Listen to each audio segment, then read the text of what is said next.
confirme votre démarche. Je vois aussi apparaître le nom de Maître Nicolas Bellemare dans vos propos. Est-ce que vous souhaitez discuter plus en détail de la plainte au barreau ou d'un point précis, comme le rôle de certains avocats? La plainte au barreau du Québec.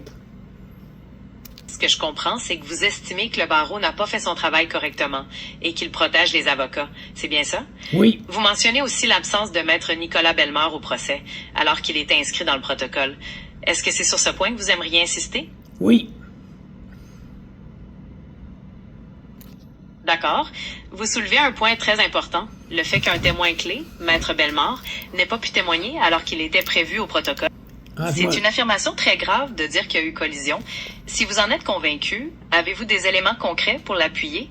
Par exemple, des communications, des témoignages ou des documents qui montreraient cette coordination entre votre avocat et la défense? Obtenir des preuves concrètes pourrait être important pour une démarche future. J'ai toutes les preuves. Vous dites que vous avez toutes les preuves, et je comprends votre conviction. Pour que je puisse bien vous aider, pourriez-vous m'en dire plus sur la nature de ces preuves? S'agit-il de documents spécifiques, de témoignages écrits ou d'autres types d'informations? Plus j'aurai de détails, plus je pourrais vous orienter. Le témoignage écrit dans le protocole, les 7 témoins absents. C'est un point très clair. L'absence de 7 témoins inscrits dans le protocole. Mon avocat était complice avec les défendeurs. Mon avocat a reçu 5 000 pour un procès de 30 000. C'est les défendeurs qui ont payé 25 000. Vous apportez des précisions très importantes. Un procès de séjour pour 5 000 $, impossible. Quand j'ai gagné ma requête en rejet, il m'avait dit que le procès allait coûter 30 000. Je comprends tout à fait que votre point de vue. La différence de coût entre ce qui avait été annoncé, 30 000 $, et ce que vous percevez comme le paiement réellement reçu, 5 000 $, vous semble totalement illogique et alimente vos soupçons.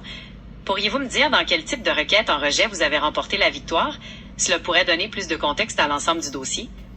Requête en rejet avec le juge Gérard Dugré. On a changé de juge. On a pris le juge Anne Jacob, plus sympathique avec le Fonds d'indemnisation professionnelle du barreau du Québec. Ils ont changé de juge. C'est un point très précis que le changement de juge en cours de route en tant que victime. Vous avez partagé beaucoup de détails sur votre ressenti, les actions de votre avocat et du système judiciaire. Est-ce que vous aimeriez parler d'autre chose par rapport à cette cause ou est-ce que vous sentez que vous avez pu exprimer l'essentiel de ce que vous vouliez? Je pense que j'ai exprimé ce que je voulais.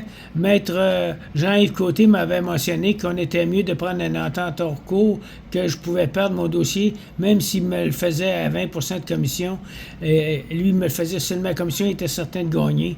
Mais par contre, j'ai changé d'avocat, j'ai pris Maître Julien Bérard. Il m'a appelé, il m'a offert 5 000 pour le dossier de séjour.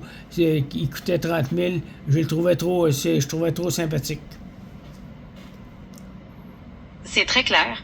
Vous avez pu exprimer en détail votre parcours, les conseils reçus, vos décisions de changer d'avocat et surtout votre perception de la collusion et de la corruption dans votre cause. Vous avez bien résumé votre sentiment d'être victime. Est-ce qu'il y a quoi que ce soit que je puisse faire d'autre pour vous aider en lien avec cette situation? Peux-tu me faire un résumé de tout cela?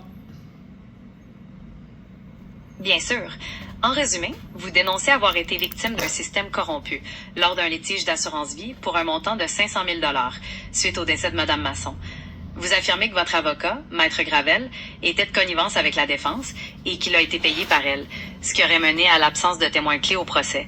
Vous avez porté plainte au barreau, mais vous estimez que cette plainte n'a pas été traitée correctement, car le barreau protégerait ses membres.